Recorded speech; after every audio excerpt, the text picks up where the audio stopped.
Hello everyone. Greetings from Singapore. So good afternoon and welcome to the Regional Geospatial Youth Forum, or RGYF in short, held as part of our annual Singapore Geospatial Festival. I'm Reginald from the Singapore Land Authority and I'm your host for today. RGYF has been held online for the past few years due to the pandemic, but a big plus of holding it virtually means that we get to see participants from all around the ASEAN region joining us. And in fact, today we have our participants joining us, not just from Singapore, but also Brunei, Cambodia, Indonesia, Laos, Malaysia, Myanmar, the Philippines, and Thailand. I'm glad to see so many youths joining us here today to network and to learn from our fellow peers about all things geospatial. So sit back and get ready to be geo-inspired. As you may already know, the organizers of RGYF is the Singapore Land Authority. For friends abroad who might not be as familiar with SLA, SLA is the National Geospatial Agency of Singapore.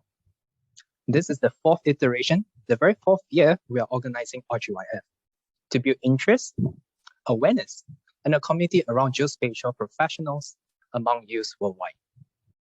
This is our schedule for today. As you can see, we have a wonderful lineup comprising geospatial enthusiasts of varying backgrounds, speakers who have years of experience in the industry, but also speakers who are students just like you starting out in this career. We hope that through this sharing, as well as the hearing from all these young geospatial professionals with diverse experience, will help to inspire you to create and to endeavor in your own geospatial journey. To kickstart the forum, we have Dr. Yan Ing Wei from the Department of Geography at the National University of Singapore. Maybe I could get Dr. Yan to wave to us, to our audience. Hi. So he will be sharing more with you on VGI, which is also called Volunteered Geographic Information, as well as its application in the disaster and crisis management. This is followed by Ms. Angela Manchester, the Customer Experience Manager and Education Ambassador at Hexagon. Ms. Manchester will be sharing on Hexagon's remote sensing and GIS for education programs. Maybe I could also invite Ms. Manchester to wave to our audience. Thank you very much. So without further ado, I guess every one of us is excited to be inspired. Let me hand over the time to Dr. Yan. So Dr. Yan, over to you. Thank you. Thank you for your kind introduction. And first of all, I would like to thank SLA for inviting me to give this presentation to present my work to the younger generations and the audience today. So let me share my screen with you first. I have some slides.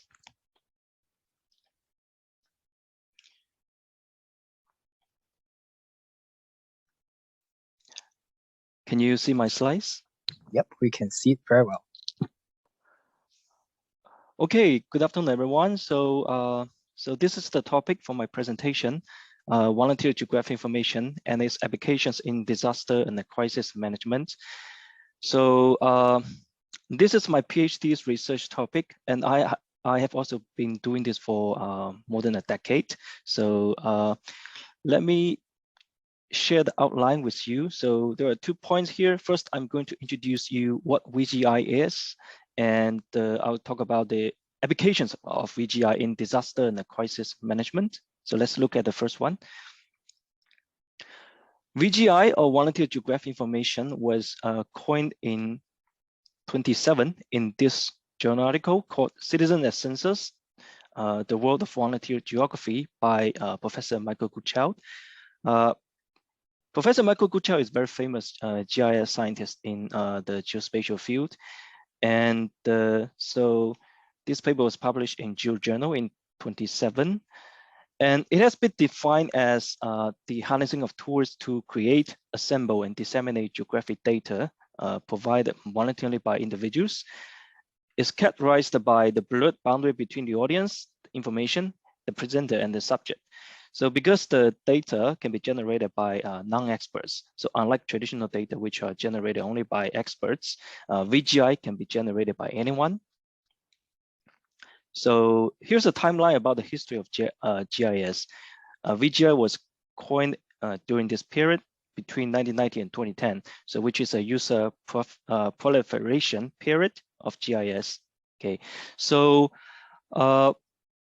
Before 1960, we only had the traditional mapping. For example, this is a plant distribution map created by Alexander von Humboldt, who was a very famous German geographer, and this is a plant distribution map created by him. And actually, in the scientific field, I did my postdoc a few years in Germany after I got my PhD, and there is a scientific foundation which is named after Alexander von Humboldt, which promotes academic cooperation between excellent scientists and scholars from abroad and from Germany.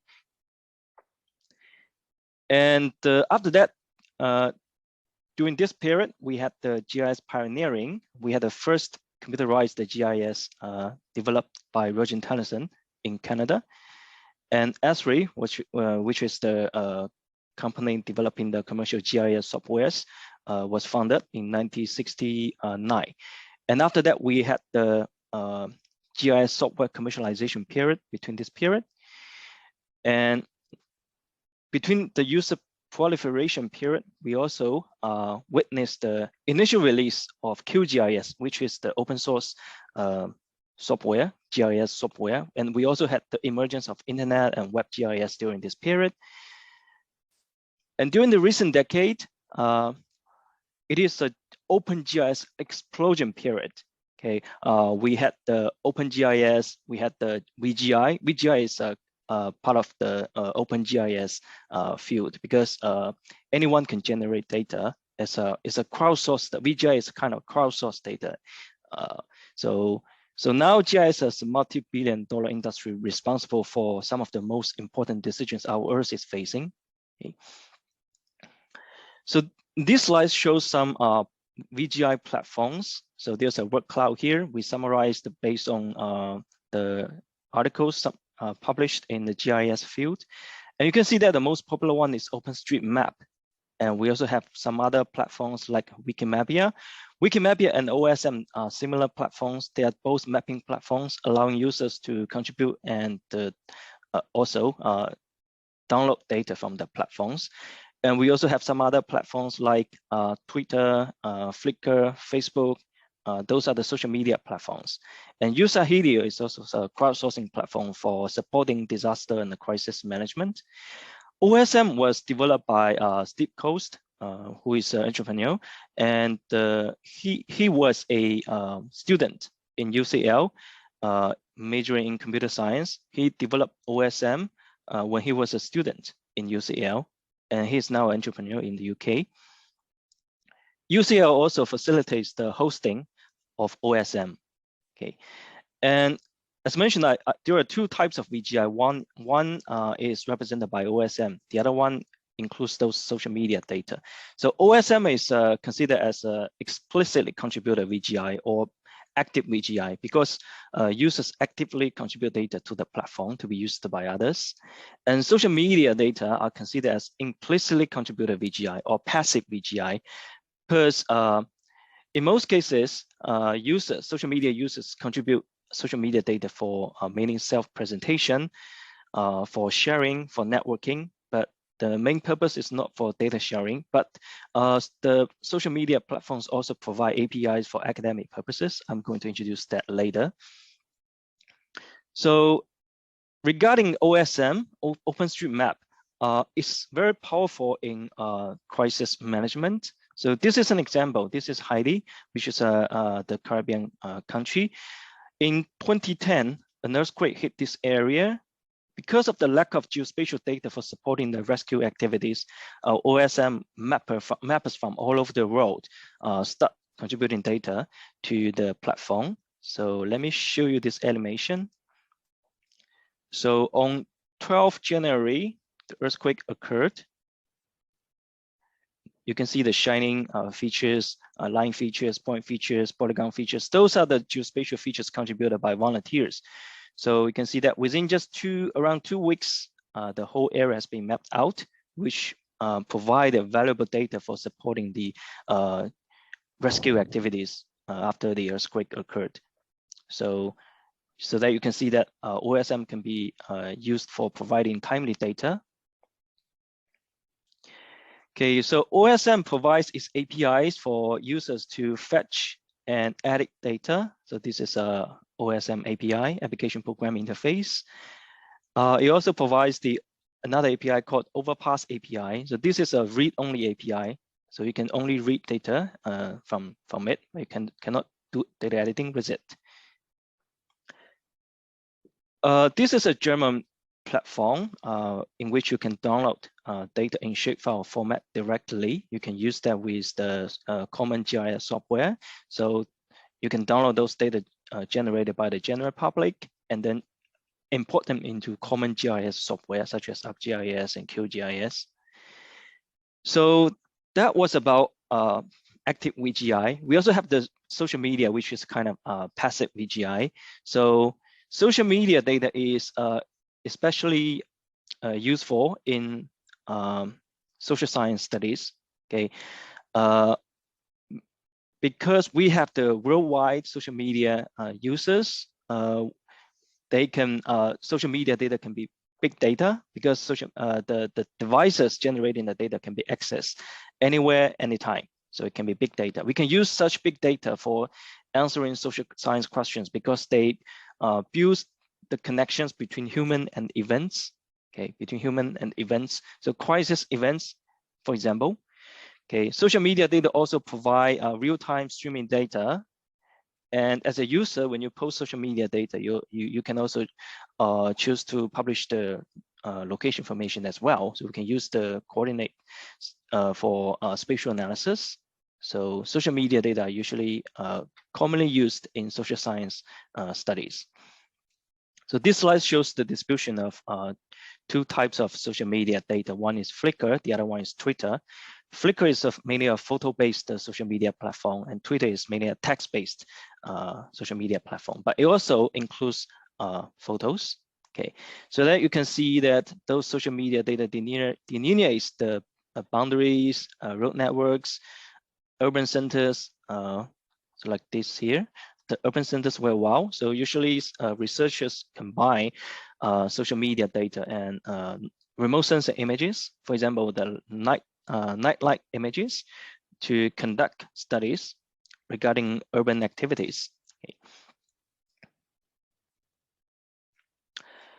So as mentioned earlier, social media platforms provide APIs for researchers to access the data. So this is the academic research API provided by Twitter. So as a researcher, you need to register for an account and submit your project plan, and then to apply for the access to the API, and then you can download the data, so including both historical data and the real-time streaming data. So recently we have also, we have gained access to the API and we downloaded Twitter data from the platform, and we used Twitter data to analyze university students' perspective on emergency online learning during COVID-19 crisis. So we are doing this forum online this time, and also during the past 2 years, we also did our teaching online because of the COVID pandemic. So we collected tweets from the API and we analyzed how the students feel about online learning, the positive and negative aspects of online learning, and how the online learning impact their performance for the short term and for the long term. So this article has been published in this journal, Transactions in GIS, based on Twitter data.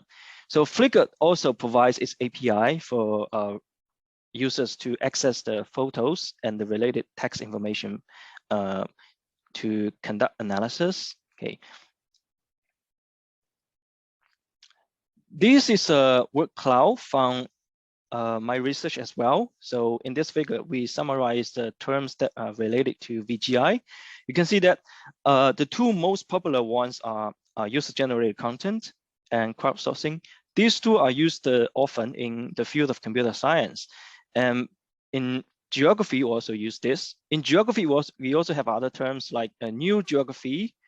VGI is, of course, one of them. We also have the terms like citizen science, citizen as sensors, participatory GIS, public participation GIS, PPGIS or PGIS, and Web 2.0. VGI is enabled by Web 2.0 technologies, because in Web 1.0, people can only view the data, but with Web 2.0, people not only can view the data, but also can contribute data to edit the data online. Okay. This is another project that I did during my PhD many years ago. So we would consider that as a PPGIS project. In this project, we developed mobile applications.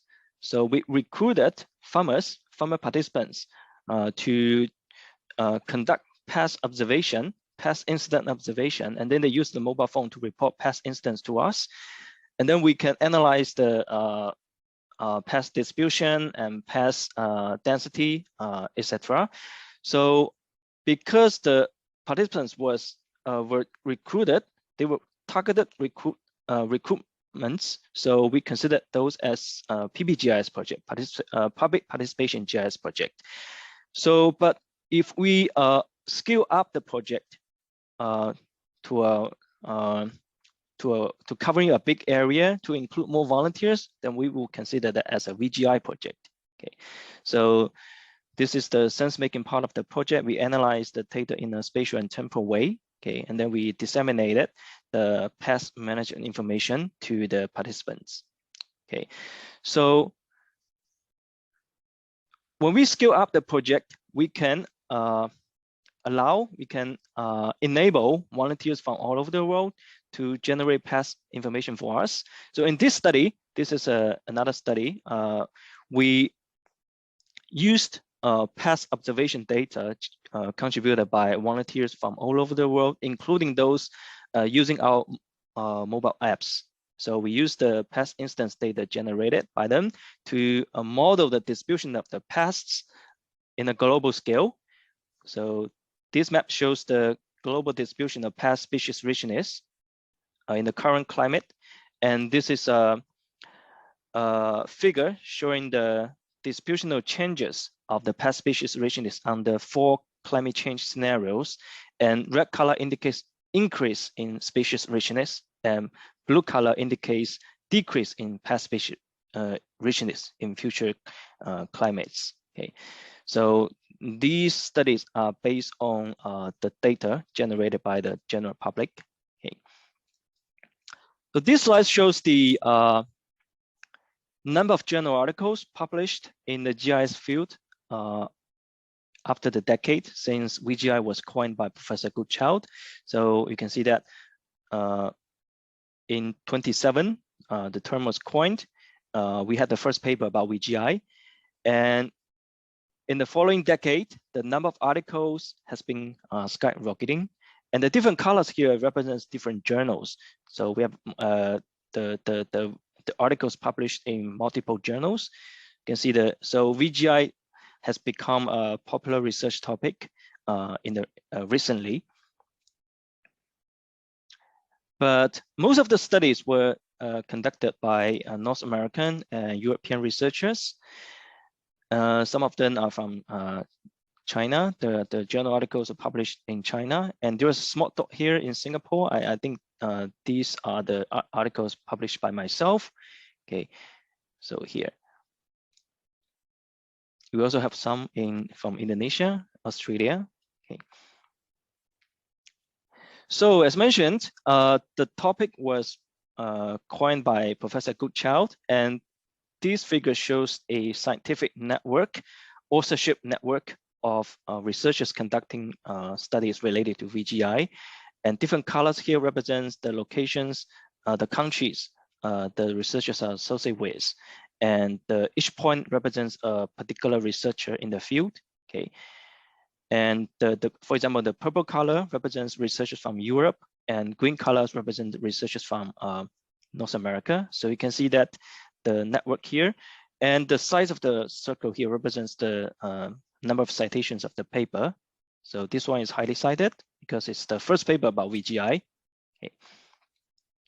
We also conducted research a review work about this topic. So we published the paper in this journal, RGYF, and we summarized the topics in multiple themes, three themes, meaning including VGI contributions and the contributors. Theme 2 is about applications of VGI, and theme 3 is about conceptions and engineers. So later I'm going to focus on a particular part, specific part, which is about disaster and crisis management. This is a figure showing the 50 subtopics under the VGI research. So based on the review work, we summarized 50 subtopics using a machine learning method called topic modeling. So we use topic modeling to summarize 50 research topics, and this figure shows the distribution of the topics. And the colors here represents the year of the topic conducted. And you can see that most of the topics are conducted by the North American and European researchers. And most of the topics were conducted in the second half of the decade, okay, meaning from 2012 to 2017, okay. So that part was about VGI. And in the next part, I'm going to briefly talk about some studies related to VGI for disasters and crisis management. Okay, so as mentioned earlier, them played an important role in the earthquake management, rescue activities after the Haiti earthquake. During COVID-19, I also noticed this. This is a tweet by Hot OSM. Hot OSM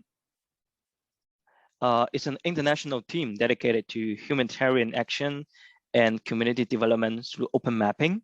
Okay, so they their work mainly focus on humanitarian mapping. So you can see that in this tweet, they mentioned that OSM mappers from all over the world contribute important geospatial features to the OSM project. So they can be very useful for the public health purpose during COVID-19. So in disaster and crisis management, we have the field called computational social science and disaster and crisis. So we can focus on the social science aspect of disaster and crisis management with VGI, either OSM or social media data. As mentioned earlier, social media data is very useful for answering social science questions. Okay, then what is computational social science and disaster and crisis? It's an intersection area among social science, computational methods, and disaster and crisis research. So these two leads to the crisis information generated by the computational methods, and this overlapping area represents computational social science, and this overlapping area represents disaster and crisis social science. Okay, and for disaster and crisis management, we generally have 4 phases, including first the response phase, which is mainly about search and rescue and emergency relief. After that, we have the recovery phase, which is more about reconstruction and rehabilitation. We also have the mitigation and preparedness. Mitigation is about prevention, and preparedness is more mainly about early warning. Okay, so in the VGI field, many researchers have conducted studies about the response phase, and my work is mainly about the recovery phase. Okay.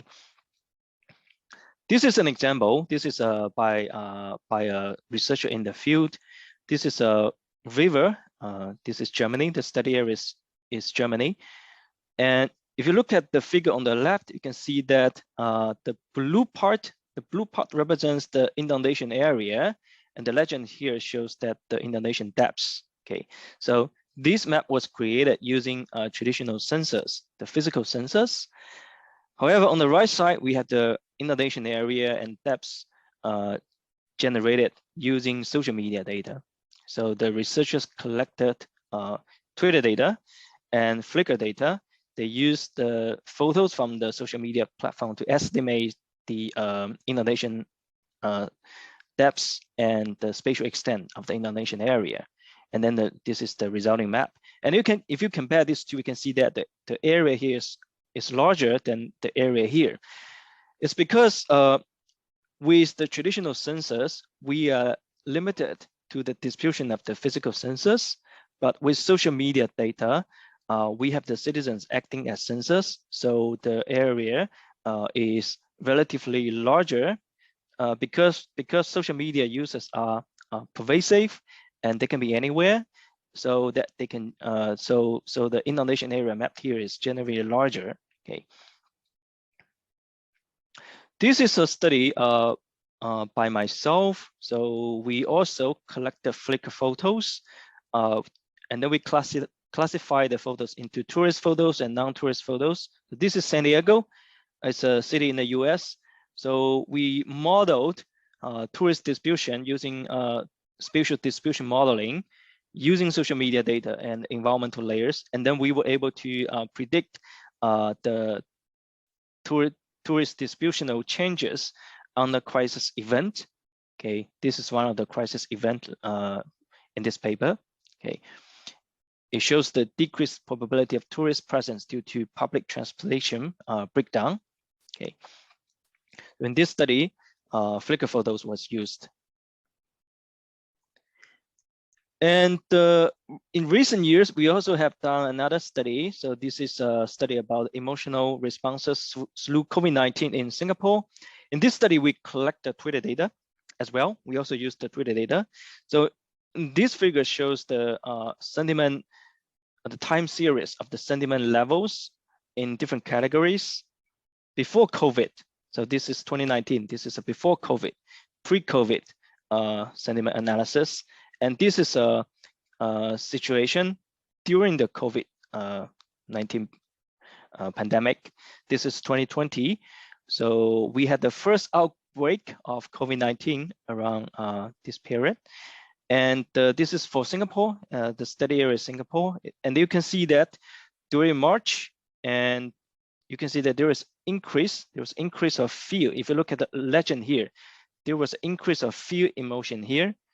And there was a decrease of joy emotion during March. So this was reviewed through Twitter text mining.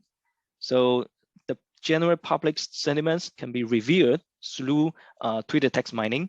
So the reason that there was increase of the fear and decrease of joy sentiments is because the increase of the COVID-19 cases during March, which led to the circuit breaker in early April. Okay, so this is so if I remember correctly, the circuit breaker was enforced in early April, 6th of early April. Okay, and one more study. It's about tourism recovery. So this is the Philippines. This is the Cebu area. We have the audience from Philippines as well. This is the Cebu area. This is the Bohol area. And this area was hit by the Bohol earthquake and Typhoon Yolanda in 2013, which affected the tourism. So we analyzed Flickr photos. We analyzed the number of Flickr photos after the disaster and before the disasters. And then we compare the tourist numbers before and after, and then we were able to generate a map showing the tourism recovery status. The red area shows that this area has recovered better, and the yellow area shows that this area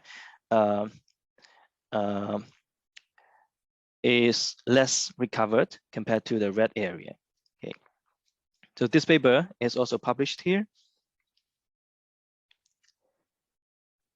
One more case study is about this is the study area here is is Indonesia. It's about the Lombok and Bali earthquakes, and in this study we still use the Twitter data. We collected Twitter from all over the world. It's a global Twitter data set. It's a 1-year data set. Okay, They are classified into different months. And we analyzed the Twitter data also after the earthquake in 2018, hitting these two islands in Indonesia. Okay, here's a time series analysis of the tweets after the year, in the year after the disaster occurred. You can see that there are some earthquakes occurred during these 2 months, and the number of social media data has was increased dramatically during this period, discussing the earthquake. Okay, and there are some fluctuations after that. So in this paper, we analyzed public sentiments and perspectives regarding the post-earthquake recovery of the 2 islands. So we were able to generate some topics discussed by the general public, by the social media users. And we also conducted sentiment analysis to see how they feel about the tourism recovery in these 2 areas. So this study is useful for the tourism agencies to understand how tourists from all over the world feel about the tourism recovery in these 2 islands. So I just presented some case study regarding using social media data and OSM for crisis, disaster, and crisis management. But the data is not perfect, although the data is useful for such purposes, but the data is not perfect. There are disadvantages of the data. There are 2 concerns. I listed 2 concerns here. First, the privacy issue, because as mentioned earlier, social media data was not mainly contributed for data analysis. They are mainly generated for self-presentation purposes. So although we have the data for academic purposes, we should try to maintain a balance between user privacy and spatial pattern preservation. So this is a popular study in GIS as well. In the recent years, we have a field called geoprivacy. It has been there for quite a long time, but since the coining of VGI, since that social media has become more popular in research, in GIS research, the geoprivacy issues related to social media has been raised again, and there are researchers working on this topic, trying to achieve a balance, developing methods and approaches to achieve a balance between privacy protection and spatial pattern preservation. Okay. And second, it's about the data quality. Because traditionally, the geospatial data was generated by experts, so they are reliable. But for OSM data and social media data, they are both not generated by the experts, any expert. They can be generated by the general public. Although as an expert, you can use social media or OSM to contribute data, but most of the data are generated by the general public, by the people who are interested in contributing OSM data, or people who are using social media platforms. So how to achieve a high quality data analysis to reduce the bias of social media data, for example, the demographic bias, because social media data are mainly used by the young people, and how to ensure the data quality to meet scientific standards is also a research work study. Okay, so these are the 2 concerns regarding VGI. It has the advantages and it also has the disadvantages. So there are a lot of work to be done regarding how to use this data. Okay, thank you. That was just a quick sharing. Those are the contents I prepared for the audience today, and thank you very much. So if you have any question, feel free to ask me later. Yeah, thank you. Thank you, Dr. Yen. It's really amazing to see how little actions from volunteers on the ground can eventually make such an important and major impact we can have, be it in crisis management, etc. And that's eventually saving lives, which is really important. And that also drives home a point to me, is that anyone can actually be involved in geospatial. All of us are actually users of geospatial ourselves as well in a way or another, and which is something that the Singapore Land Authority strongly believe in as well. So we heard from Dr. Yen. I thought now would be a good chance for us to hear from Ms. Manchester, who can share with you more on Hexagon's perspective, be it on remote sensing as well as the GIS education programs. So without further ado, let me hand over the time to Ms. Manchester. Thank you. Hi, thank you for that. I'll get straight into it. I don't want to take up your time. Yeah, hi, so I'm Angela from Hexagon. I've been with Hexagon, gosh, about 10.5 years now.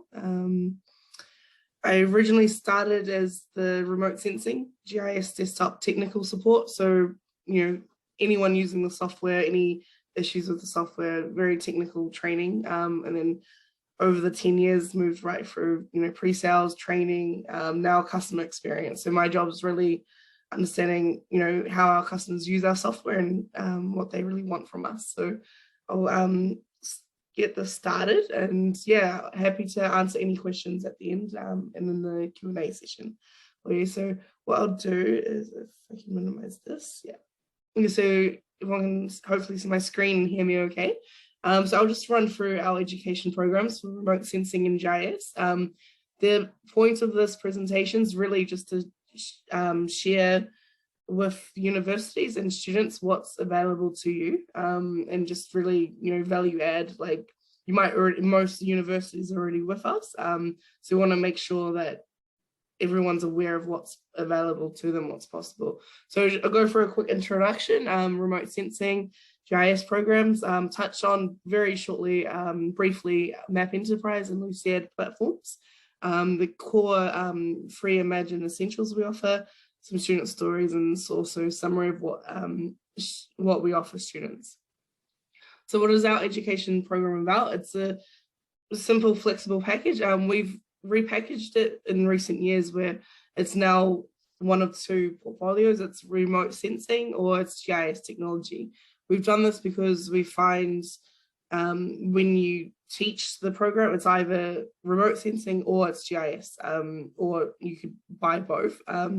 And then this way then is you don't need to be buying our GIS technology if you only want remote sensing. One unique thing we've done also is simplify it. So remote sensing or GIS, but also just right down to a single seat. So exactly how many student seats you need in a computer lab, that's how many you can buy, no longer, blocks of 5 or 15. The really popular addition to our program was the free student licenses. So every remote sensing or GIS package you buy, you get the equivalent licenses, up to 25 per paid student license, where it's making it possible. It proved really beneficial over COVID times, where no longer does the student need to be locked to a computer lab in the university. Now with our classroom licenses, the students actually have their own copy of the software they can go home and access. In addition to that, we have on-demand tutorials and materials that we can provide to universities. We like to think of it as like a baseline of your teaching material. So you can use our baseline of our core products, and we know that teachers have a hard time creating content and lab content specific to their classroom. So we provide a lot of that content to get them started quite early on. So this is one quick summary, essentially what we like to call a GeoOps challenge. Everything we do on geospatial, we like to think it can fit in this little diagram, where traditional geospatial, what you would call a static, you acquire data sets, you manage that data set, and you publish maps or that data set. And then what we're going more into now with dynamic and smarter cities and digital twins, for example, is being able to connect to that data and visualize and analyze it in real time.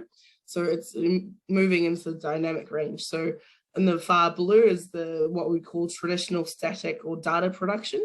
So that's the traditional, if some of the topics you learn or touch across at university, CAD, BIM, GIS, photogrammetry, surveying, cartography, or sensor types. That's some of the topics our technology can be taught in.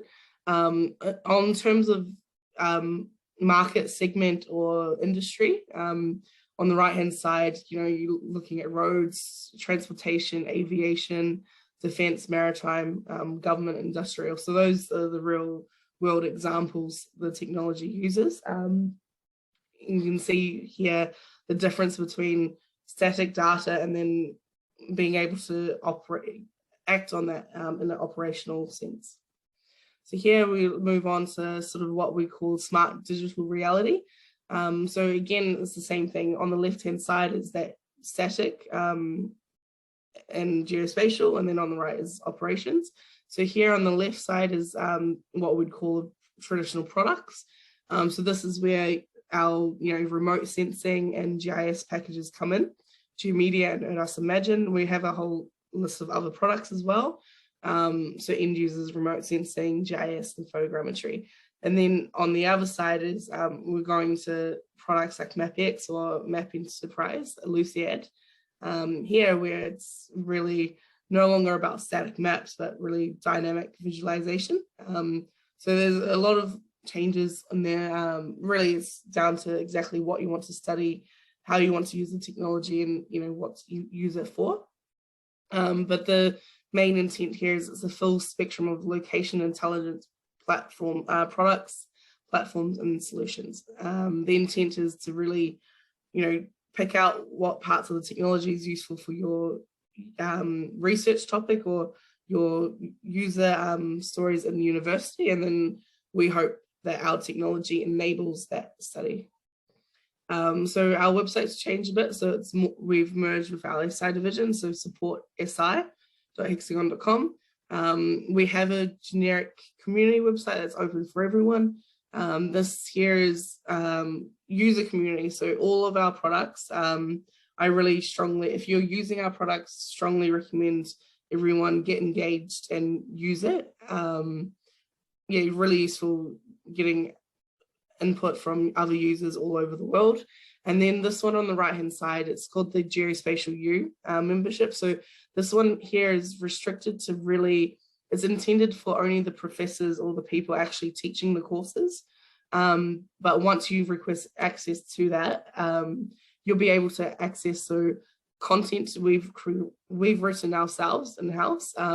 We've written product training for Earth Us Imagine, photogrammetry, Map Enterprise. So core training content where we want to give that free to universities where, it's a big task teaching a new software package in your content. So the idea is professors can sign up, get access to our content, and then the intent is you would leverage that and you would be able to build on your own course content using that as a core example to start with. But yeah, both communities, good content, and it's freely available and really good content to go through for you. The next thing is we have contents for education FA frequent ask questions. This is quite useful in a university setup where there's so much software programs, so many questions, so many students asking professors the same questions, how to, especially with students installing themselves on their own machine.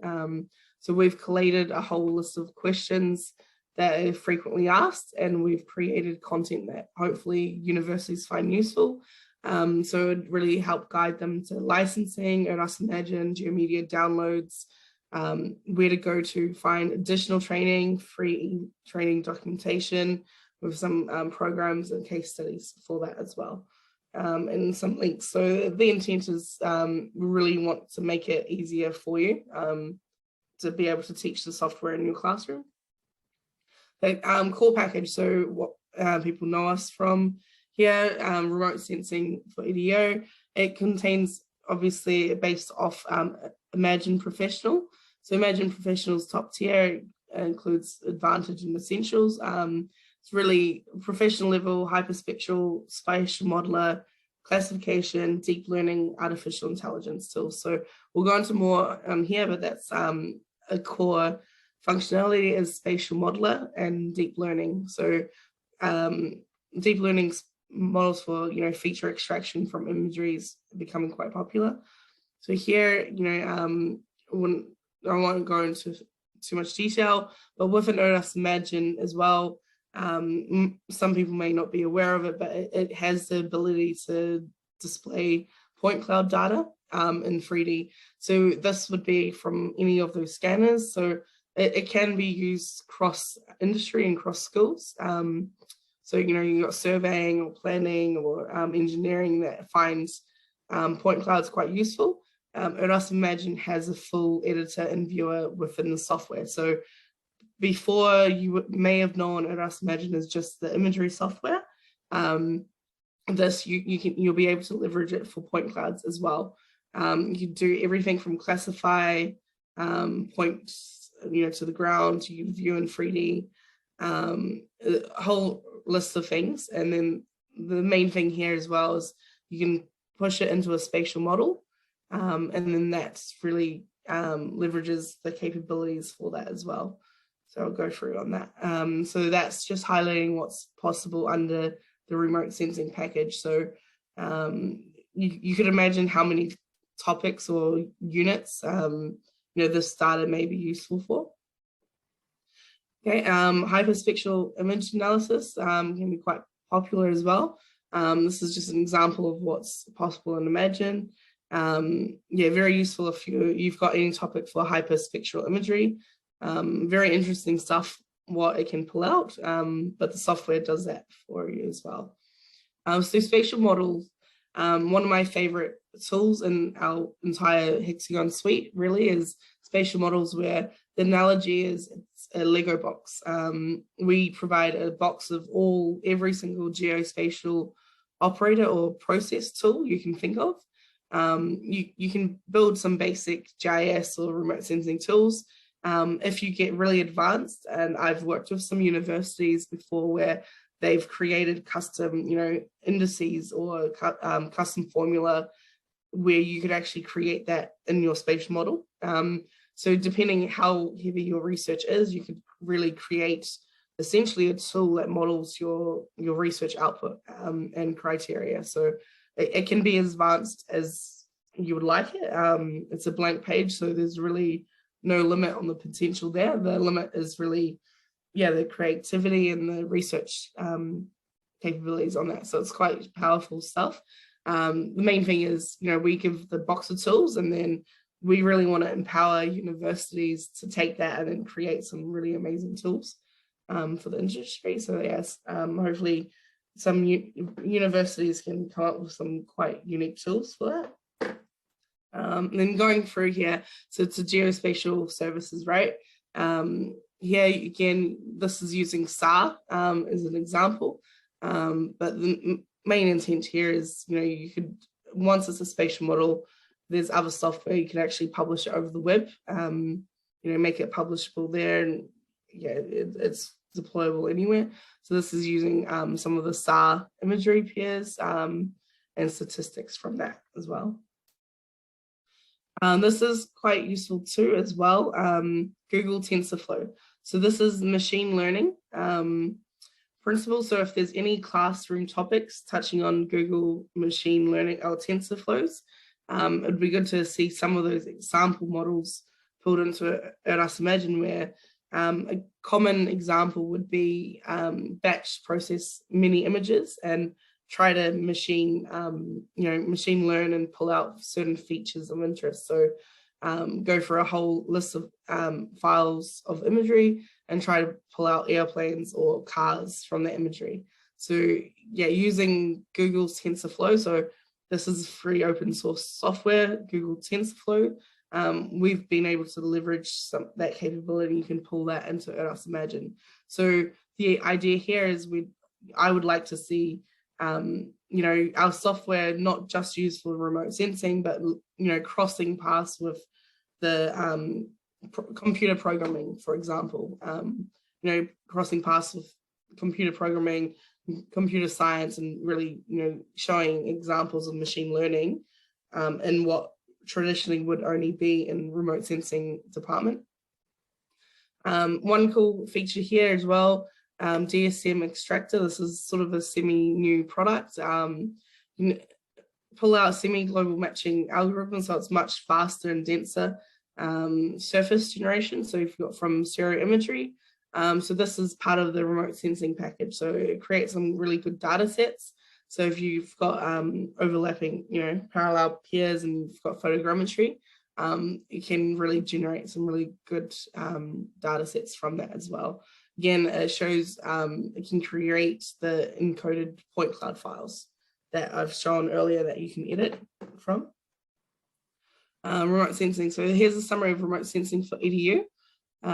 It's got the core Imagine Essentials, Advantage and Professional, DSM Extractor, Photogrammetry, and Expansion Pack I've touched on. So that's remote sensing for EDU, one of our popular packages. Now I'll just quickly touch on GIS for EDU. So GeoMedia is our GIS platform. It's really good for data access ingest. So these are just some examples of what it can take in and what it exports out. So the idea really is if you've got a data set, GeoMedia should be able to bring it in, process it.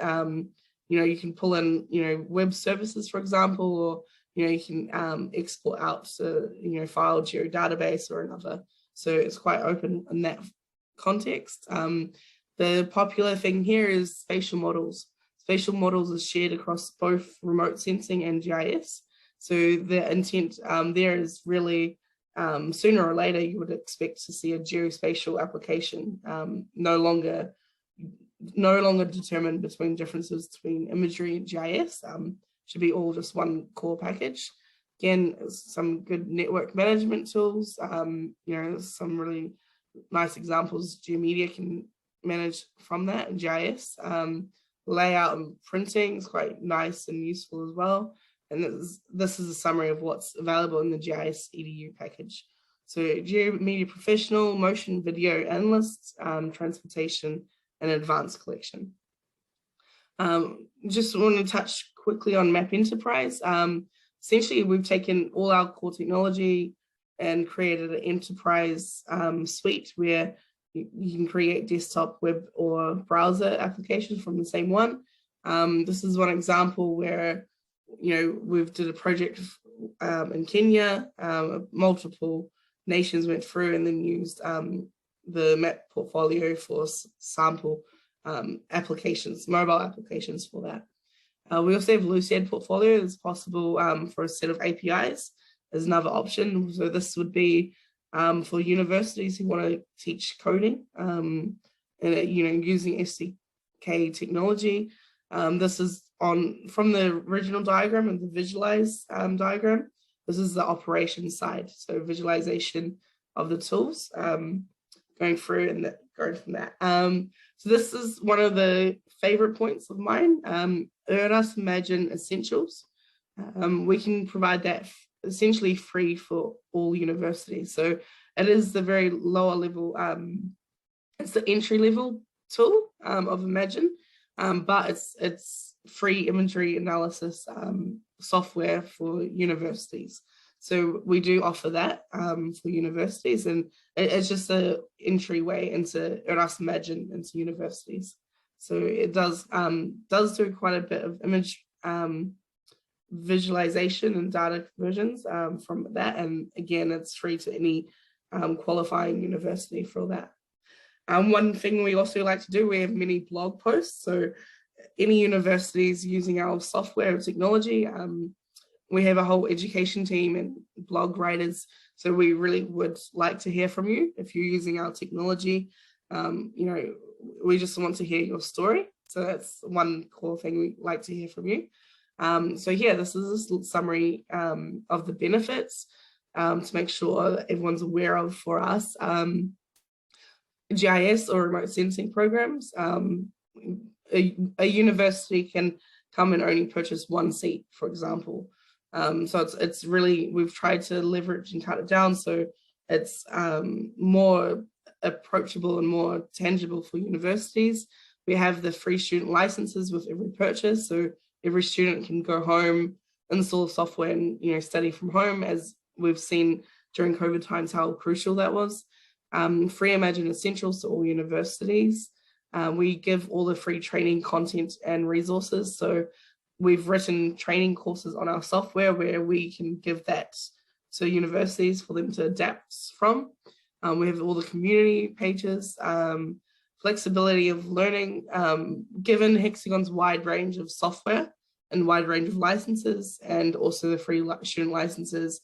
We like to see that really we want to empower students' mobility and no longer tied to a static lab, and also just the flexibility of software being used right across a wide range of classes and topics. Student stories, we'd love to hear from anyone, just reach out and chat. And then, yeah, wide range of technology. So, yeah, hopefully we hear from you, and yeah, hopefully there's been some key points of interest to you and value. So thank you. Thank you so much, Ms. Manchester, for your very nice sharing and very insightful as well. To actually hear that there's so many resources and content that is available to our youth over here to kickstart their journey in geospatial. I totally agree with you, and I see eye to eye in the area of like unlimited possibilities that we can create, especially in Singapore where we have limited land. We try to build unlimited spaces as well as unlimited possibilities that we can see using geospatial technology. So thank you very much for sharing with us on that. I thought this is a prime time for us to proceed on to our conversation segment. So for our participants, feel free to use the Q&A function that's available at the bottom of the page. I do see one question coming in, so please feel free to continue and have more questions for us. Then I'll, if you have any point of time that you'd like to direct your question to any of the speakers, be it Ms. Manchester or Dr. Yen, I'm sure they'll be really glad to answer. So we'll work towards that to answer as many questions as you have. So maybe just for me to kickstart the conversations going, I would like to hear a little bit more from Dr. Yen as well as Ms. Manchester. What was actually the spark for you to join and start a career in geospatial? Maybe ladies first, so we go with Ms. Manchester. Thank you. Yeah, for sure. Well, for me, actually, in university, I was actually a biology major. Before I went to university, I wanted to do marine science, be a marine biologist. And leading into that, I learned I love biology. I hated chemistry. And actually, I had to take a GIS paper because marine biologists, they were tracking the migration of species underwater and the migration of species. And then I learned, well, I just loved GIS from that one paper. So yeah, I went in as a biology major, and then yes, did a double major and moved over to geography essentially because of that. So yeah, that's how I got into GIS. Thank you so much, Ms. Manchester. Maybe next we can have Dr. Yen to share a little bit more as well. Yeah, sure. My undergrad major was surveying and mapping, so it was mainly for interest because I was interested in GPS, global positioning system. So so I got my undergrad degree in surveying and mapping, and after that I worked as a surveying engineer in the geospatial field for less than 2 years. So I was a survey engineer working on the surveying tasks for civil engineering.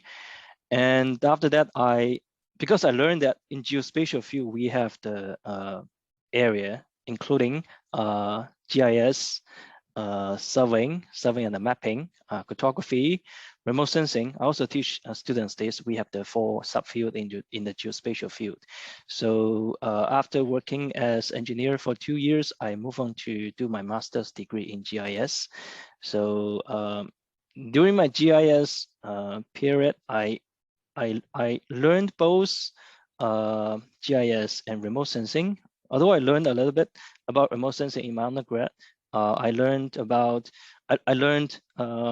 surveying and mapping, GPS, photogrammetry during my undergrad studies. And during my master's study, I learned remote sensing and GIS. So I found that GIS was more interesting to me. So after that, I continue to pursue my PhD degree in geography, focusing on GIS. And so as introduced earlier, I did my PhD's research with the study focused on VGI, which is a topic on the GIS. And also I did my postdoc studies related to VGI, and now I stayed in the university to teach students about the geospatial field. So I can teach GIS, surveying, cartography, remote sensing. I teach these modules for the students. Yeah. Thanks for sharing, Dr. Yan. So just like Ms. Manchester as well as Dr. Yan, a lot of us might not have initially started off with geospatial, but we come across geospatial at a point of time which comes so nicely to what we're doing. So geospatial is not just about geography, in my opinion.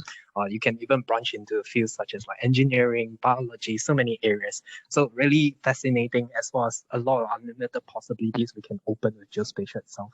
So maybe for the next question, I see one from Lee in the chat. So maybe we could answer that live. So maybe Dr. Yan, could you please explain a little bit more on the concept of API in relations to the OpenStreetMap or QGIS? I think Mr. Lee, if I'm not mistaken, have seen that you have shared a little bit more about the overpassing of AIP as is only as read API. So maybe you could share a little bit more on this. Dr. Yan, please, thank you. Okay, yeah, Mr. Lee, thank you for your question. So yeah, just briefly talk about API. API's application is for spelling is application program interface. So imagine this is the interface. So I usually teach students with an example. So imagine this is a socket. This is a power socket, and you have the backend power provider, and as a user, you have the appliance. You plug into the power socket, and you can get the for example, the electricity from the back end.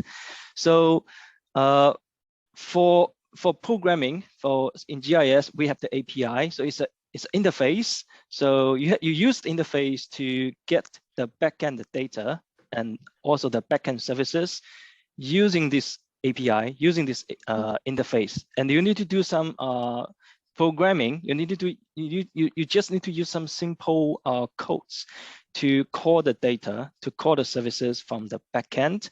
So on one side is the data, on the other side is the user. So through this interface and using some simple codes, you can get the service and the data from it. So for OSM, it provides the APIs for you to get the data and for you to edit the data. Overpass API is read only. You can just get the data from the backend, but OSM provides its API for you to edit the data as well. I just show you this in the slide before the overpass API slide. And for QGIS, yes, QGIS is open source software. You can develop your own tools using the API. You can customize QGIS. It has the backend codes, backend services, and as a user, you can use the API to develop your own tools to meet your project goals. Yeah, thanks. I hope this is understandable. Thanks, Dr. Yan. Certainly. I thought one question that I saw inside the chat was quite interesting. What is exactly one piece of advice that you give out to the youth who are starting their geospatial career? Maybe this time around we have Ms. Manchester to share a little bit with us on this. Thank you. Yeah, sure. Advice. Oh gosh, because the technologies, I see it as technology is always evolving. My advice is always stay up to date. Always stay curious. Always, I feel like personally, I'm always learning. Even though I've studied geospatial remote sensing for the last 10 years, even undergrad, postgrad, and even worked with it, it still seems like it's all constantly changing. So it's quite a good industry where, there's so much innovation and technology that if you want to be in the industry, you should really be open to change and be really taking on, learning the new bits pieces. In terms of like any specifics, basic, Python scripting or coding, even understanding like, how to pull in a different products API, for example, just a simple few lines of code to bring that in is quite powerful. So yeah, that's all I'd say is just keep and stay curious. It's technology that's going to change a lot. Thanks for sharing, Ms. Manchester. Maybe I could go with Dr. Yin next. Yeah.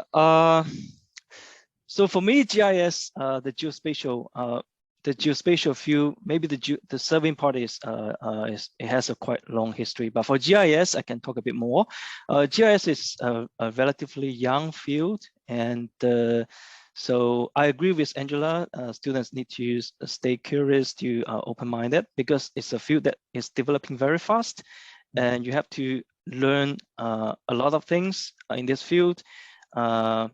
So you need to learn the geospatial skills and technical skills, and the whole world is changing very fast, and the GIS field is changing very fast. So you have to be adaptive and fast learner, and to follow the changes of the GIS field timely. Yeah. Thanks, Dr. Yin. Thanks, Ms. Manchester. So basically, in sum, it's probably to stay curious, to stay inquisitive, as well as to stay updated with the latest trend. And this probably is the best advice we could move forward with as the baseline as well. Thank you very much for sharing on this. So maybe I could touch on the next question from Ms. Ang. How do you envision the geospatial industry as well as the technology to be like in the next 5 to 10 years? So you probably need you to look a little bit further to see what we have in terms of our trends, what developments you're most excited in. So feel free, whoever's ready, we'll go with you. Okay. Well, I can start briefly is what we're seeing slowly emerges. The technology, it's getting out to the public more and more. So before, years ago, there'd be technology that's locked down and only GIS departments are aware of it. Now there's technology where, sort of out in the general public, we have councils who are now working on digital twins where they plan or they envision, having their whole city in a digital twin published out over the web. And then the intent is someone can, go in to their property in a digital environment and then sort of click on a housing boundary and like, oh, I want, the housing plan for this, and like sort of like navigate through a city and to get services that way as well. So I think two parts is, it's going to get a lot more digital enabled, but more so is a lot more access to more people. So no longer will it be, just qualified GIS professionals. The technology is going to open it up to a lot more people where, they can go and zoom in on a map or, on their smartphones, for example. Yeah, so that's how I see it, as a lot more uptake in digitalization. So yeah, it'll be interesting to see. Thank you so much. Yeah, perhaps I can share a little bit as well. So I usually talk about this in the first lecture of Introduction to GIS. So GIS is widely applied in multiple fields as long as it's location based. And currently, because the CS field, the computer science field, is developing very fast as well. And the combination of the two, for example, GIS and the AI, artificial intelligence, we have a field called GeoAI in GIS. It's a research about how to combine these two, GIS and artificial intelligence, and also big data. So we are in a big data era. So how do we analyze the big data sets with GIS and with the methods developed in the computer science field, for example, machine learning, deep learning, artificial intelligence. So this will be a area that is popular currently and also in the future. And the other areas that could be promising may include, for example, autonomous vehicles, autonomous driving, and so what else?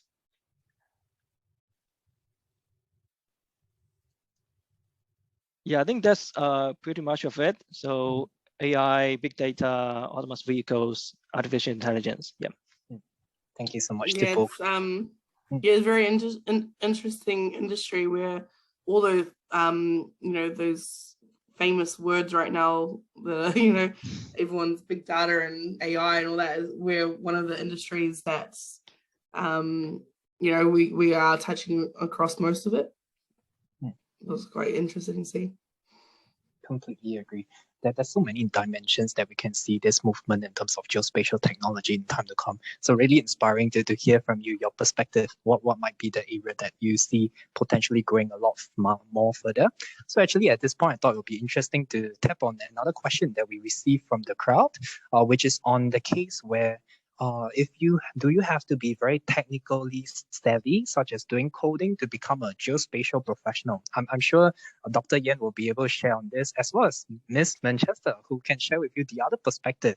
Let's say if you're not exactly in the field of tech or whatsoever, you can even go further. So maybe we go with Dr. Yen first, followed by Ms. Manchester. Thank you.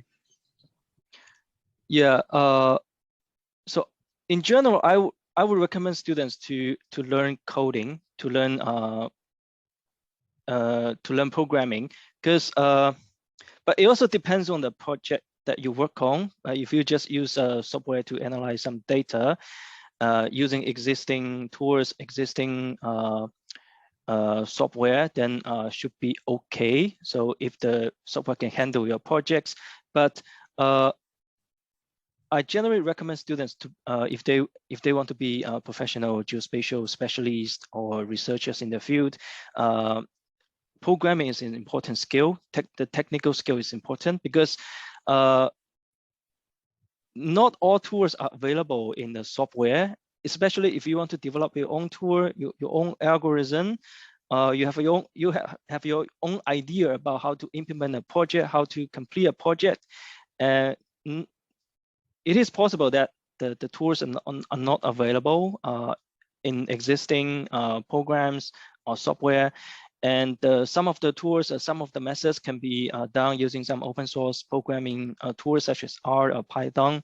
We also have the modules in universities teaching spatial programming and R programming. So these are important skills for data analysis, data visualization, and for facilitating decision making. And in GIS, we also have a few called WebGIS, a subject called WebGIS or Internet GIS. We use the Internet technologies to provide GIS services. For example, the navigation apps and the WebGIS apps for providing for visualizing GIS services. So to make these apps, you also need to have programming skills. Yeah, so basically, programming is an important component of GIS. Yeah. Thanks, Dr. Yen. Maybe I could also invite Ms. Manchester to share a little bit from her point of view, whether tech is really important or is there other areas that might be useful to in their geospatial career. So over to you. Thank you. Well, I think the core is because of how fast all the technology is moving and the dependencies on big data and AI. I think knowing that having a technical background is definitely vital. But in saying that, I deal with every geospatial company where there's a range of there's definitely a range where there's someone really professional programmer to you just need to know the basics, to someone else who, if you don't know programming, if you're a strong database admin, so SQL and Oracle, if you're really good with databases, that's also a strength as well. Databases go hand in hand with GIS. Likewise, if you're a server expert, someone who knows server operating systems and also on the cloud infrastructure, that's another benefit. Or else there's other types of GIS users who are really strong in cartography mapping, and they do all the map designs and edits that way. So that's more on the creative side. The cartography people who generate a lot more of the niche map. So there's definitely a degree, but yeah, some basic understanding is, I think, vital. But there would be a scale of, not everyone has to be a professional programmer, but yeah, there's definitely a range there for everyone. Yes, thank you so much to both. I certainly agree that there's more dimensions we can see this area of things as well. I guess it's really important to have technical skills or technology, some background on it as the baseline. Then certainly also moving off to some other areas, we have people in the field of marketing, etc., promoting about geospatial technology and solutions. So really nice to hear from both of you through this conversation segment. We have almost come to the end of the conversation segment, but I do understand that we have still some questions that have not been answered during this live session. So if I could, I would love to have my two speakers, Dr. Yan as well as Ms. Manchester, to feel free to just answer them at the side as we go through the rest of the segment for today. And thank you very much for everyone's time to come forward with all these wonderful questions you have. So with this being the case, we have come to the end of the conversation segment. Let's say if you have more questions, feel free to continue dropping the questions inside the chat. We'll be more than happy to address them. So let us now move on to the next section for today's webinar, where we'll invite the winners of the ASEAN Geospatial Challenge, AGC 22 in short, to share their amazing projects with us. So all these impressive projects were put together by students, very much like all of us or yourself right here, right now, as part of AGC 2022. And this following short video will actually give you a brief introduction to ASEAN Geospatial Challenge before we have the students to share on their project. So sit back, relax, and enjoy the video.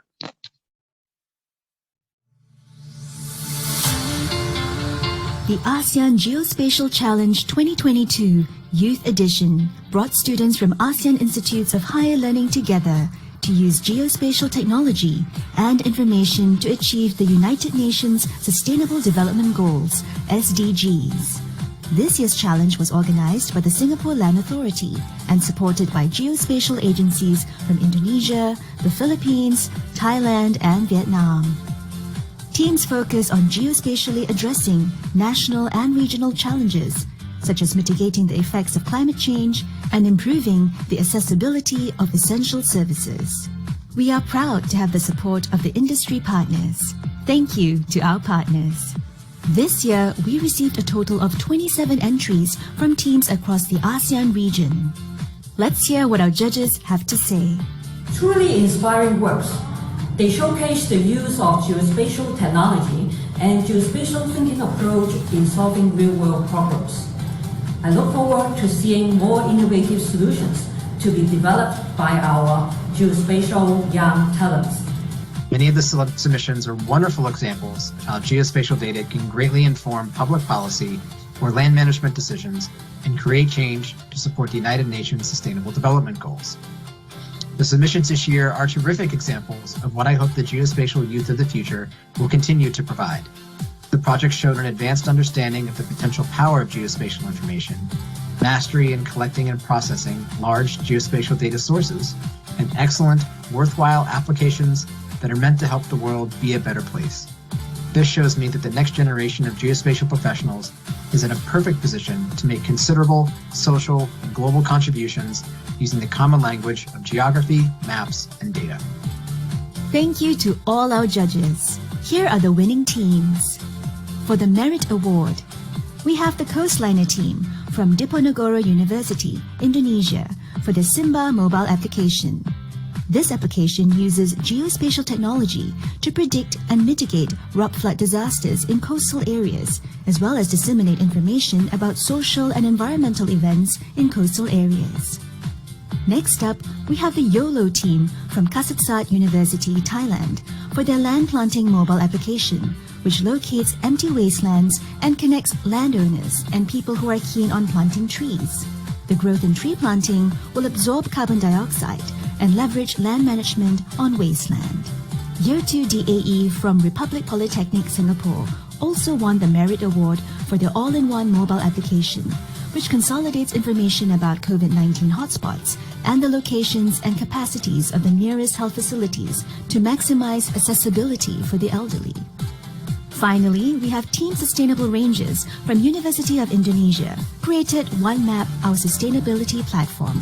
Uses social mapping and educational activities to encourage individuals to contribute to sustainable development goals, emphasizing the importance of the message, no one gets left behind.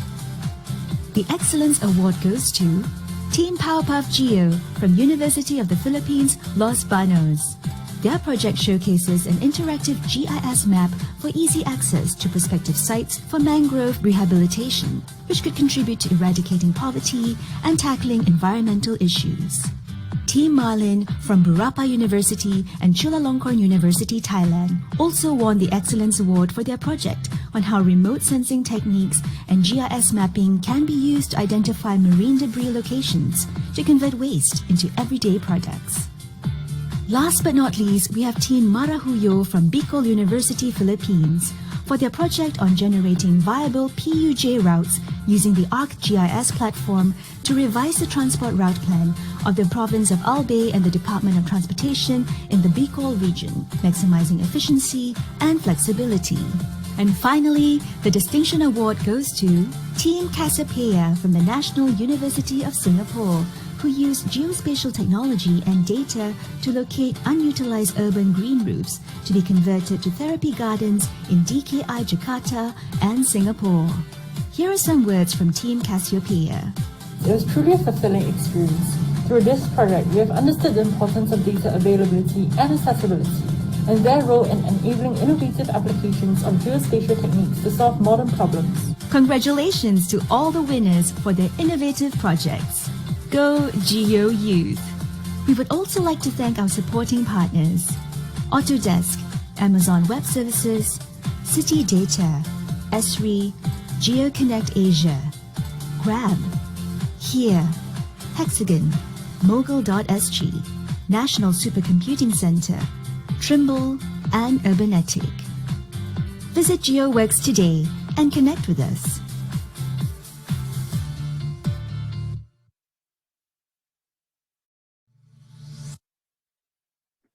Thank you very much, and a big congratulations to our winning teams.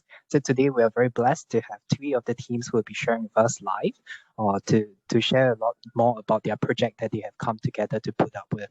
So first up, we have Team Powerpuff Geo, who clinched the Excellent Award at the AGC 2022. Team Powerpuff Geo consists of students from the University of Philippines, Los Banos, who created an interactive GIS map for easy access to prospective sites of mangrove rehab. So may I invite Mr. Carperos as well as his team, please. So over to you. Thank you.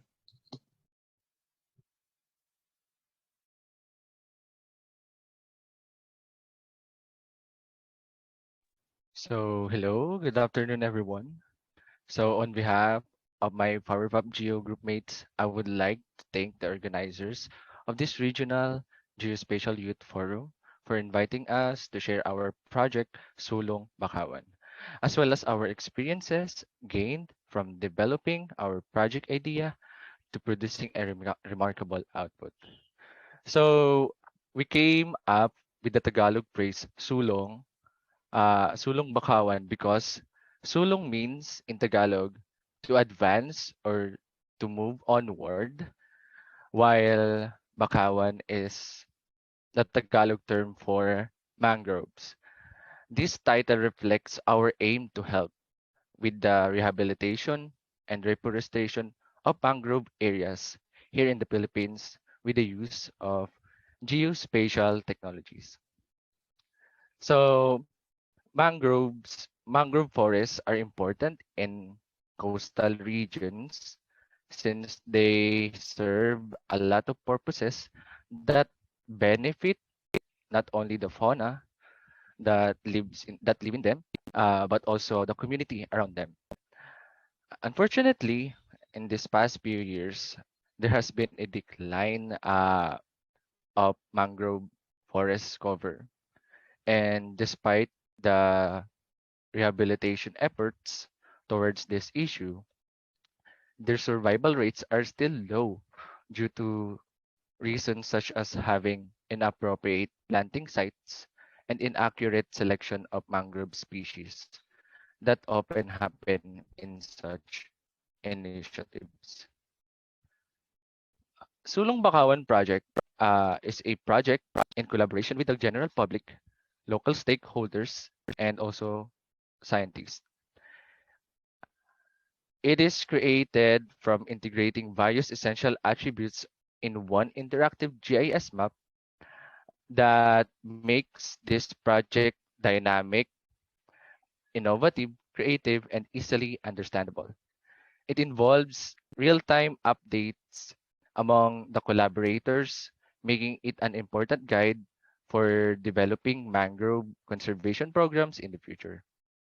In this project, we considered the accessibility and the user-friendliness of the tool, hence why it is free to access and has been designed to have a simple and easy to use surface.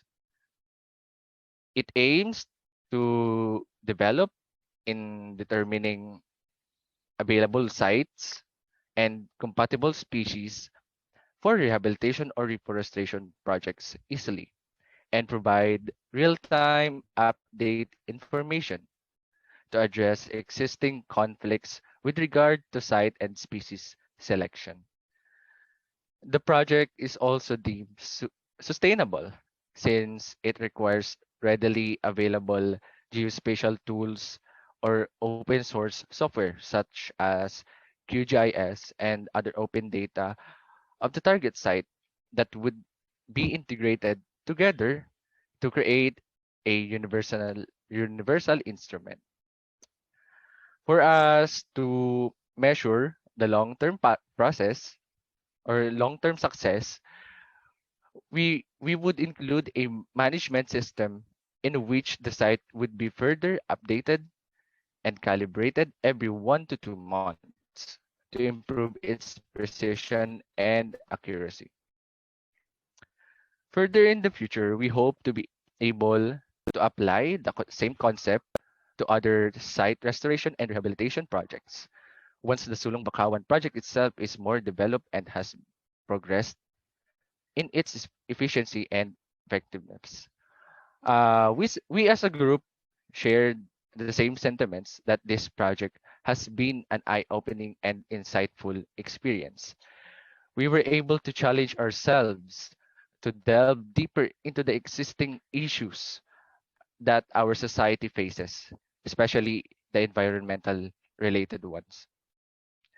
Although there are many environmental related issues that may be addressed, we decided that instead of focusing on issues on land, we would see that what what more we could do for our coastal regions since we are living in a archipelago.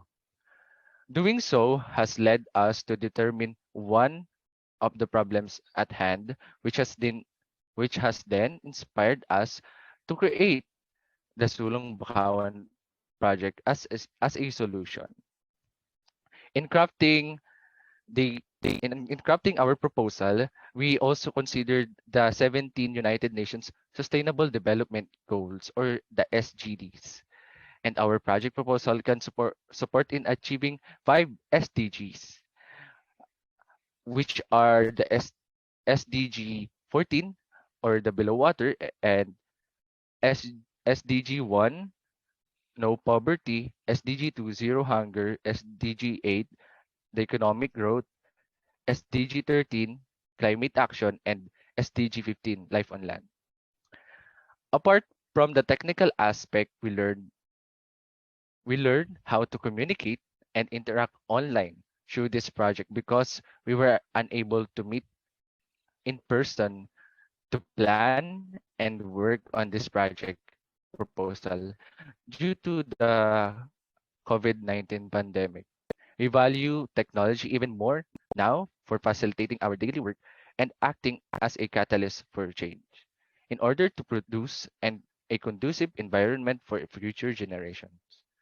And so for the memorable undertaking again, we are grateful for the Singapore Land Authority team for giving us this opportunity to learn and share our vision through our project and to the Regional Geospatial Youth Forum team for the chance in today's event to impart our enlightening experience in creating the Sulong Bakawan project.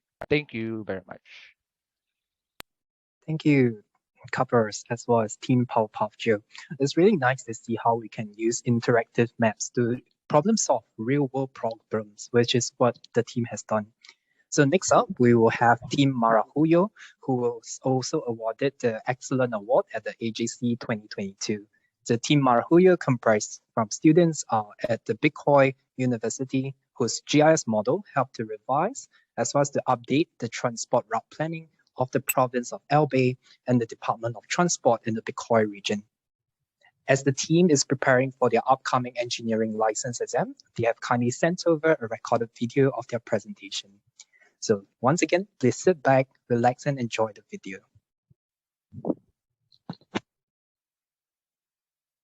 Gikadale Viable PUJ Routes GIS Model. Rising developments in the Gikadale platform face a significant gap in PUJ accessibility.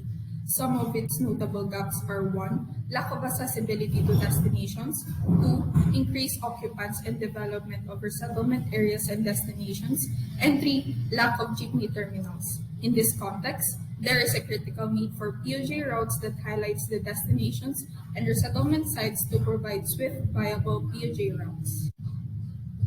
The framework of this study was based on its objective of integrating OSM road features to road networks within Gikadale and Gikadale PUJ routes. A map was generated and utilized to classify OSM roads which features the road networks of Gikadale PUJ routes. The researchers also assessed road accessibility features of the road networks of Gikadale that will serve as a road accessibility features map in this study. Connecting PUJ roads, proposed terminals, and target destinations in Gikadale resulted in a Gikadale viable PUJ routes map. The flowchart illustrates the successive steps taken by the study. The data was processed by considering the parameters and using the features included. Letter requests were sent out to government agencies, specifically DPWH, 2nd District Office, LGUs of Legazpi, Daraga, and Kamalig and Ginubatan, and Provincial Planning Office of Albay.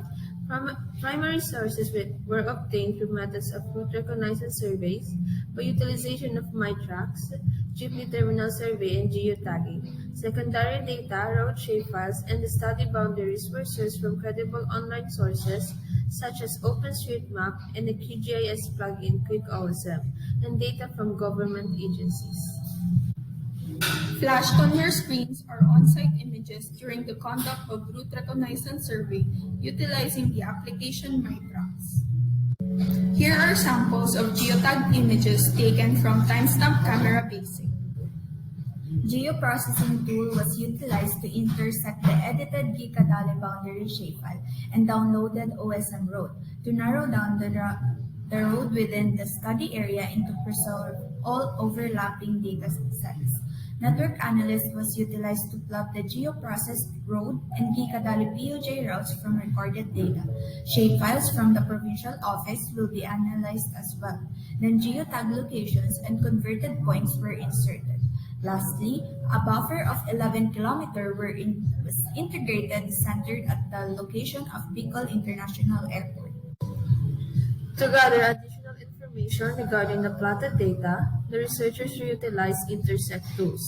On its analysis, evaluation of the main factors was analyzed, namely, Gikadale PUJ routes and legal and illegal terminals, proposed jeepney terminals, target destinations,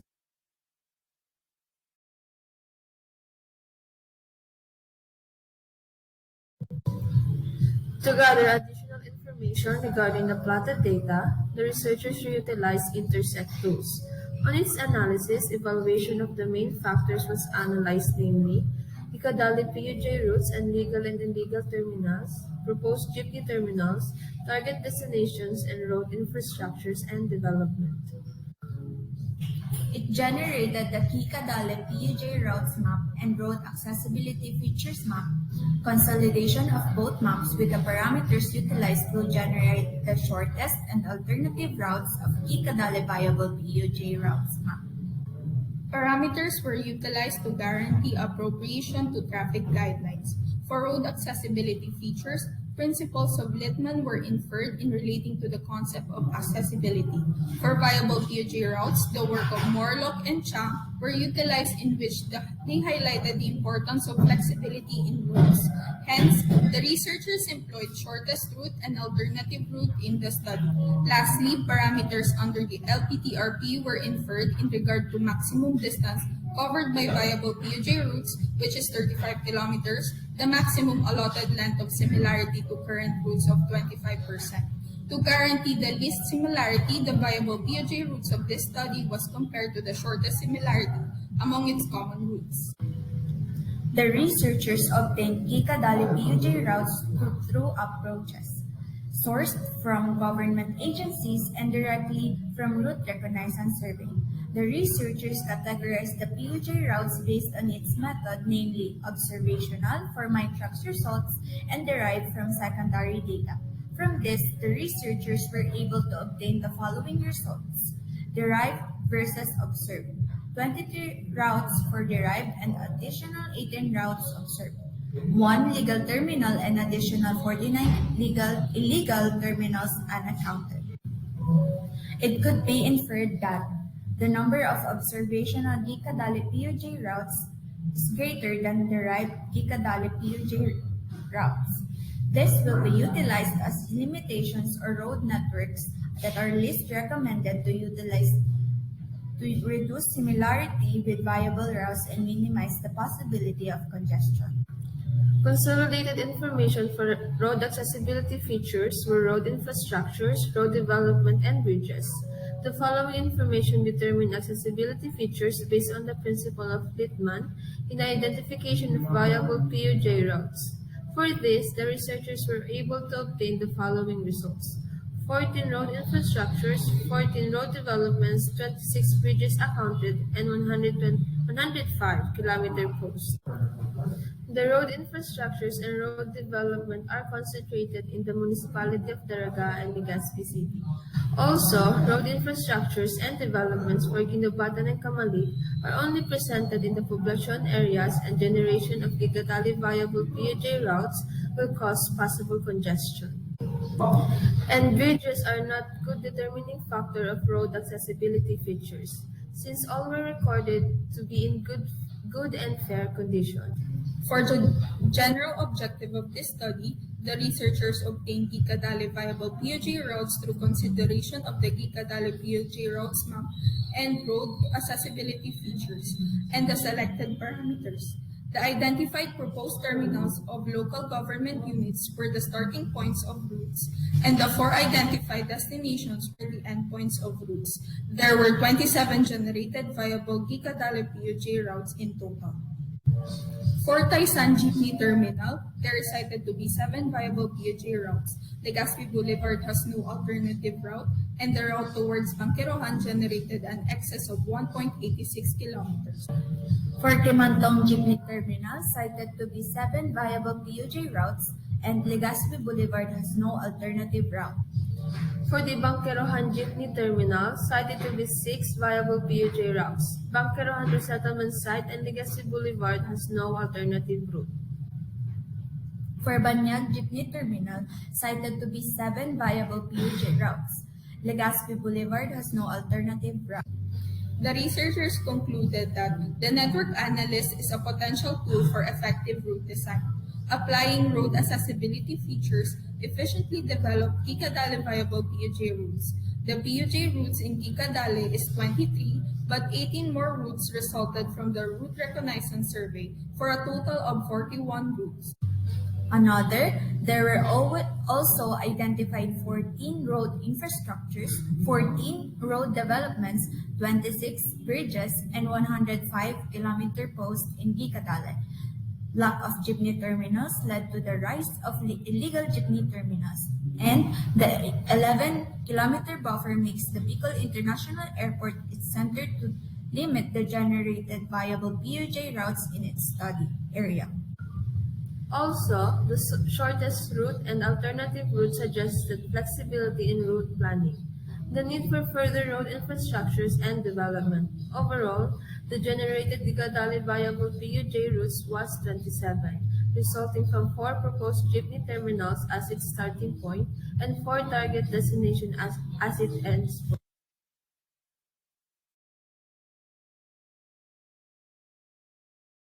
The Ikadale platform lacks accessibility to destinations and jeepney terminals. Information from surveys and geotagging was determined as LGU data limitations affect the modification of PUJ transportation. Using GIS and GPS operated applications and selected parameters produce viable PUJ routes. The GIS model benefits PUJ passengers, LGUs, and future researchers. Viable PUJ routes adopt developments and adhere to SDGs 8, 9, and 11. Adapting these concepts leads to better transportation networks across ASEAN countries. Thank you all for listening. Study Ikadale. Thank you very much to Team Marahuyo. So we wish them the very best at their upcoming engineering license exam, and also very thankful for them to share with us all these transport networks as well as the geotagging that is very useful in the whole process of resolving any analytics projects we might have on hand. So last but definitely not the least, we have Team Cassiopeia from the National University of Singapore, who have won the Distinction Award at AGC 2022. Team Cassiopeia used geospatial technology and data to locate unutilized urban green roofs for potential conversion to therapy gardens in DKI, Jakarta, and Singapore. May we now invite Wihan and team to share with us a little bit more. Thank you.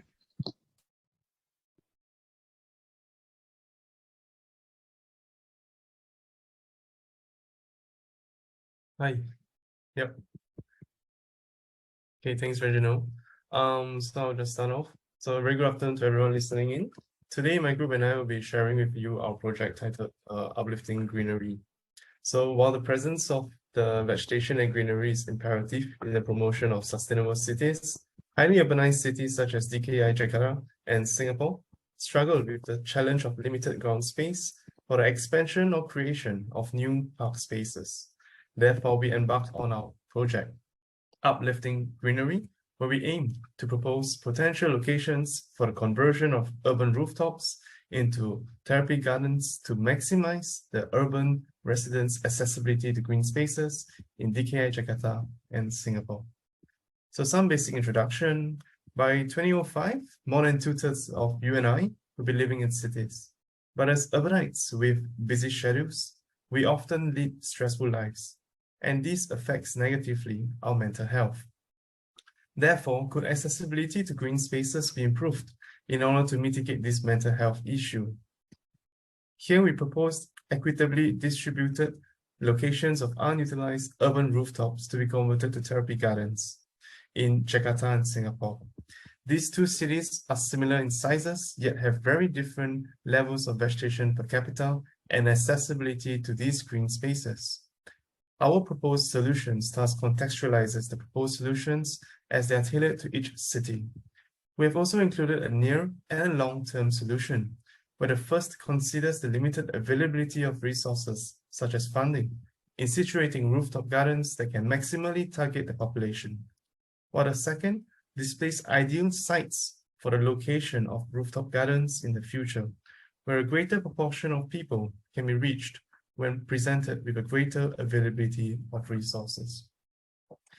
So green vegetation has particular effects on urban living, known to reduce mental stress through fostering of biophilia or nature-relatedness, helping to improve thermal comfort through reduction of land surface and ambient air temperature, whilst also increasing urban biodiversity as they serve as habitats and by increasing connectivity throughout the landscape.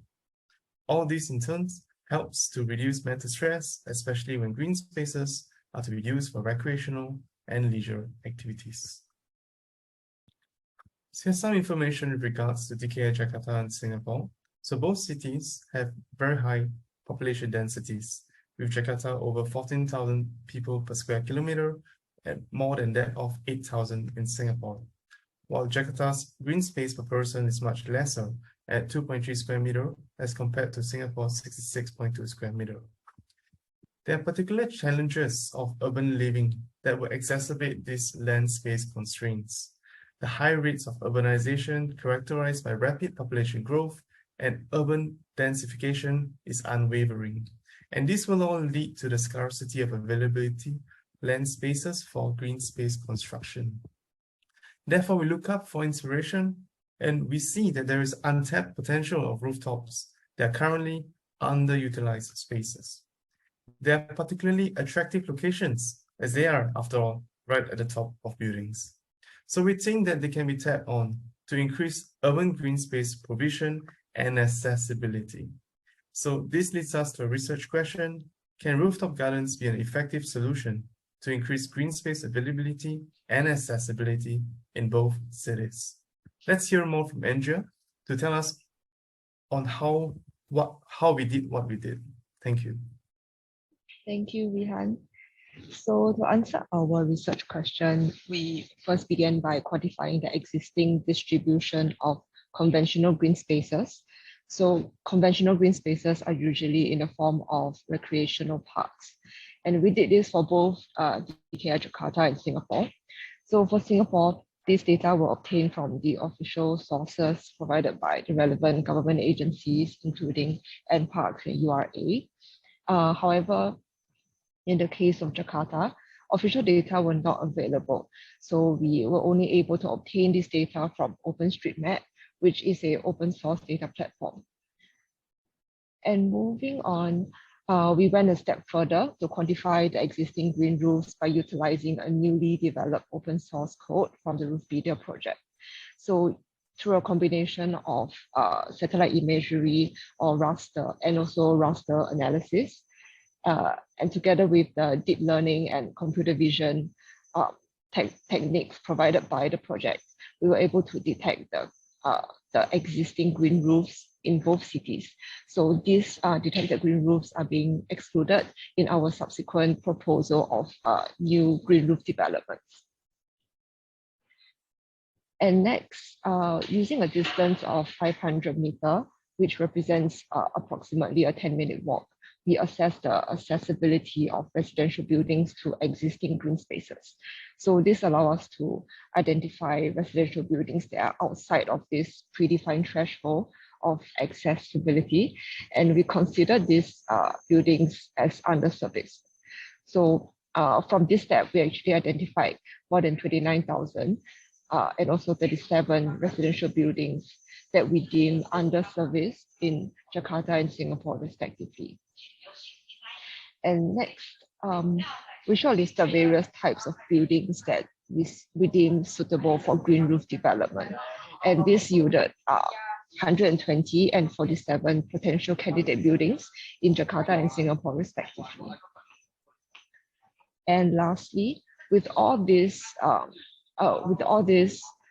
criteria that we have selected in the previous steps, we applied the location allocation model to determine the locations of candidate buildings that should be prioritized for green roof development.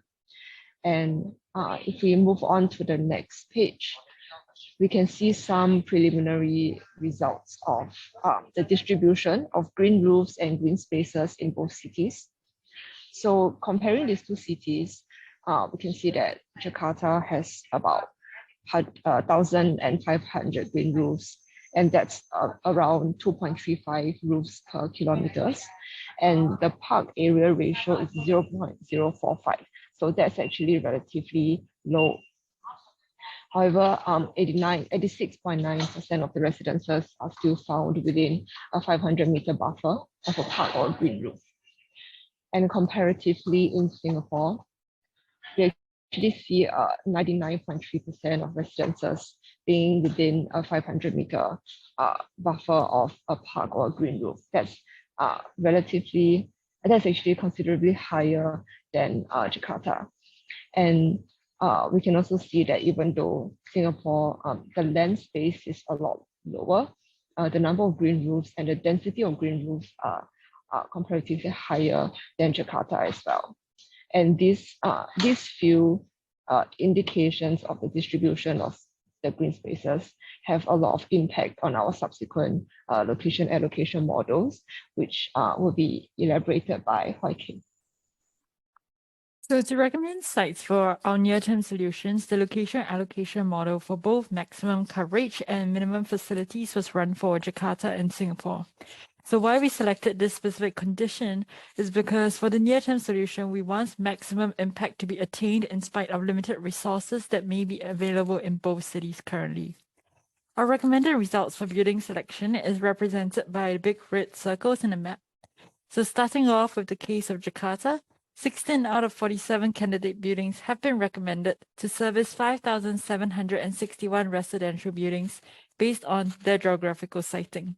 This manages to target nearly 20% of the total buildings without access to green space in Jakarta currently.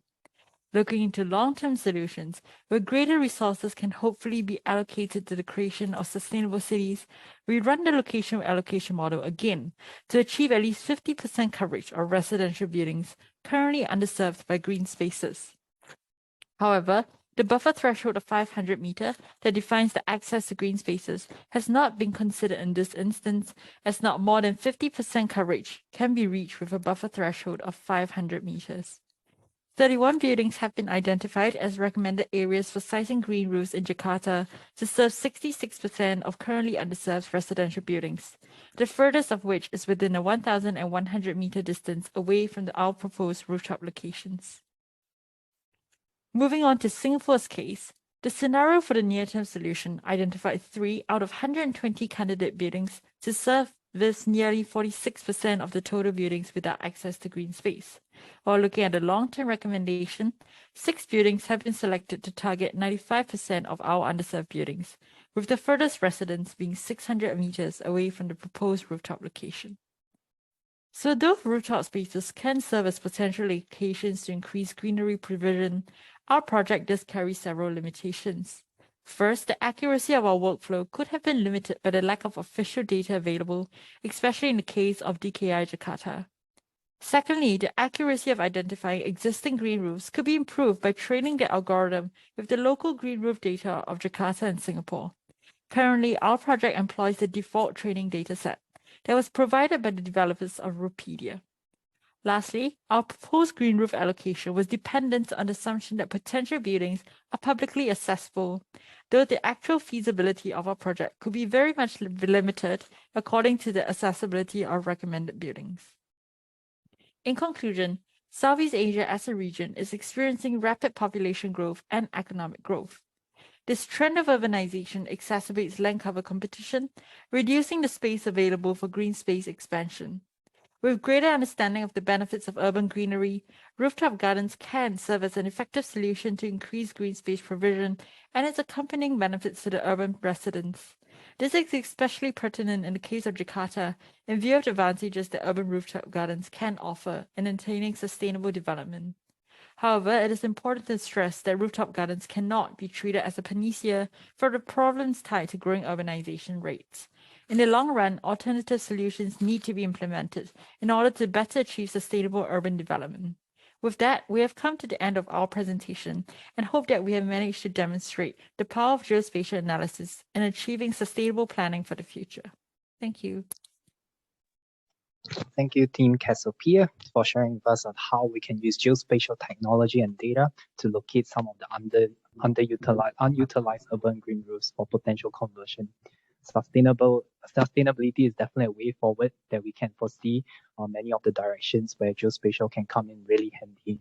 So many thanks to Team Pow Geo, who has shared with us on the prospective sites and how we can use geospatial to resolve and to identify mangrove rehab, as well as Team Marahuyo, who have shared with us on network transport, and lastly, also Team Cassiopeia, who have shared with us on how we can use geospatial tech to identify areas for potential solar roof that we can see in this day and age using geospatial technology. So once again, a very big thank you to Dr. Yen Ms. Manchester, as well as all our AGC winners for today's insightful sharing. So maybe at this point, I'd love for everyone to turn on your video. That would be great to join us for our final closing.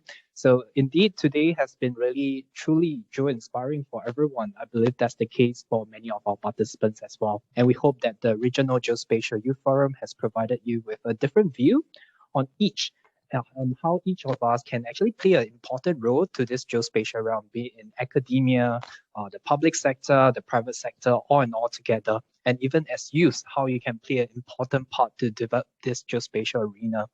For those who are in Singapore, if you'd like to join in on the remaining talks and workshops under GeoFest this week at GeoWorks, please feel free to scan the QR code that you can locate on the left of the screen to sign up. So don't forget to also join the ASEAN Regional Geospatial Network on LinkedIn, where you can get to meet many more geospatial professionals and get the latest updates on ASEAN region and all the geospatial development and all the fun stuff that you can see. So you may scan the QR code on the right to access the linking group. And with my dear panelists, we'll love and thank you very much for all of you for joining us today. And we'll see you soon. Have a pleasant evening and goodbye.